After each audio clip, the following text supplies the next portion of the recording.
ನಮಸ್ಕಾರ ಸ್ನೇಹಿತರೆ. ಇವತ್ತು ಸನ್ಮಾನ್ಯ ಡಿ ಕೆ ಶಿವಕುಮಾರ್ ಅವರು ಬೆಂಗಳೂರು ನಗರಾಭಿವೃದ್ಧಿ ಸಚಿವರು ಹೇಳಿಕೆಯನ್ನು ನೀಡಿದ್ದಾರೆ. ಕೂಡಲೇ ನಾವು ಬೆಂಗಳೂರು ಜಲಮಂಡಳಿಯ ನೀರಿನ ದರವನ್ನು ಹೆಚ್ಚಿಸ್ತೇವೆ ಅಂತ ಹೇಳ್ತಾ ಇದ್ದಾರೆ. ಅವರು ನೀಡಿರುವ ಸಕಾರಣ ಏನು ಅಂತ ಹೇಳಿದ್ರೆ, ಕೊಳಗೇರಿ ಹೆಸರಿನಲ್ಲಿ ಹಣವಂತರು ಬಂದು ನೀರಿನ ಸಂಪರ್ಕ ತಗೊತಾ ಇದ್ದಾರೆ ಅಂತ ಹೇಳ್ತಾ ಇದ್ದಾರೆ. ಒಂದು ಮತ್ತು ಕಳೆದ 10 ವರ್ಷಗಳಿಂದ ನಾವು ಯಾವುದೇ ನೀರಿನ ದರವನ್ನು ಹೆಚ್ಚಿಸಿಲ್ಲ ಅಂತ ಹೇಳ್ತಾ ಇದ್ದಾರೆ.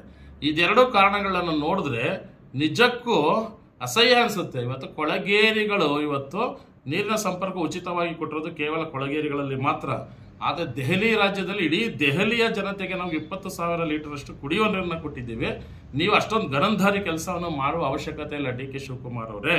ನೀವು ಕೊಳಗೇರಿಗಳಲ್ಲಿ ನೀವು ಕೊಟ್ಟಿದ್ದೀರಾ, ಅವ್ರಿಗೂ ಸಹ ನೀವು ಅಪಮಾನ ಬರುವಂತಹ, ಅವರಿಗೆ ಸ್ವಾಭಿಮಾನಕ್ಕೆ ಧಕ್ಕೆ ಬರುವಂತಹ ರೀತಿಯ ಹೇಳಿಕೆಗಳನ್ನ ನೀಡ್ತಾ ಇರೋದು ನಿಜಕ್ಕೂ ನಿಮ್ಮ ಒಂದು ಮರ್ಯಾದೆಗೆ ಶೋಭಾಯಮಾನ ತರುವಂಥದ್ದಲ್ಲ. ಇದನ್ನು ಆಮ್ ಆದ್ಮಿ ಪಕ್ಷ ಮಾತುಗಳಿಂದ ಪ್ರಪ್ರಥಮವಾಗಿ ಟೀಕೆ ಮಾಡ್ತಾ ಇದ್ದೇವೆ.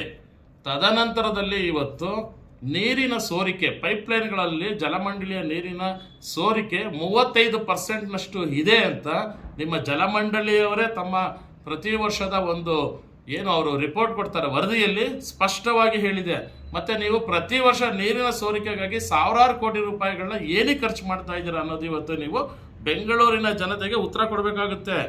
ಮತ್ತೊಂದು ಏನು ಅಂತ ಹೇಳಿದ್ರೆ, ಕೊರೋನಾ ಸಂದರ್ಭದಲ್ಲಿ BJP ಸರ್ಕಾರ ಅಂದಾಜು 10,000ಕ್ಕೂ ಹೆಚ್ಚು ಕೋಟಿ ರೂಪಾಯಿಗಳನ್ನ ವೆಚ್ಚ ಮಾಡಿ ಇಡೀ ಬೆಂಗಳೂರಿನ ರಸ್ತೆಗಳನ್ನು ಅಗದು ಬಗದು ಪೈಪ್ಲೈನ್ಗಳನ್ನ ಅಳವಡಿಸಿದ್ರು. ಕೊನೆಗೆ ನಾವು ಬರ್ಬಾದಾಗಿದ್ದೀವಿ, ಜಲಮಂಡಳಿ ನಮ್ಮಲ್ಲಿ ಕಾಸಿಲ್ಲ ಅಂತ ಆಸ್ಪಾಲ್ಟಿಂಗು ಹಾಕಲಿಲ್ಲ. ಕೊನೆಗೆ ರಾಜ್ಯ ಸರ್ಕಾರ BBMPಗೆ ಹಣಕಾಸಿನ ನೆರವನ್ನು ನೀಡಿ ನಿಮಗೆ ಆಸ್ಪಾಲ್ಟಿಂಗ್ನ ಬೆಂಗಳೂರಿನ ನಗರಗಳಲ್ಲಿ ಆಸ್ಪಾಲ್ಟಿಂಗ್ ಆಗ್ತು.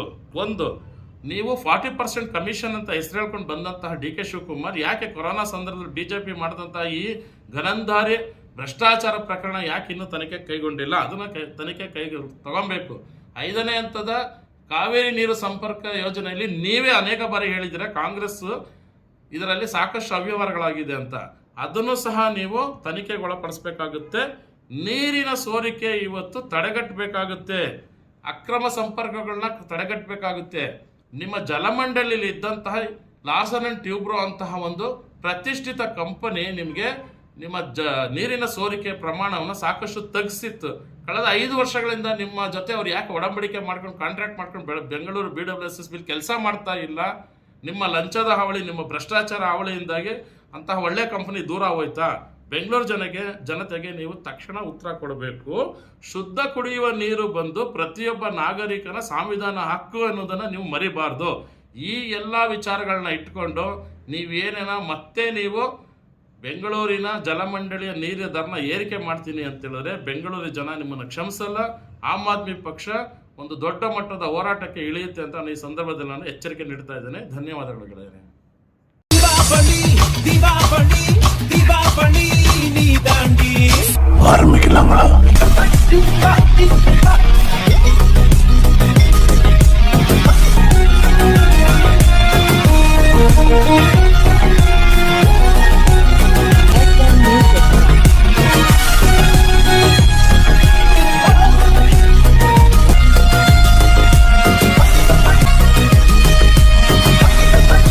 தரம் என்றும் நிரந்தரம், தரம் என்றும் நிரந்தரம், தரம் என்றும் நிரந்தரம்.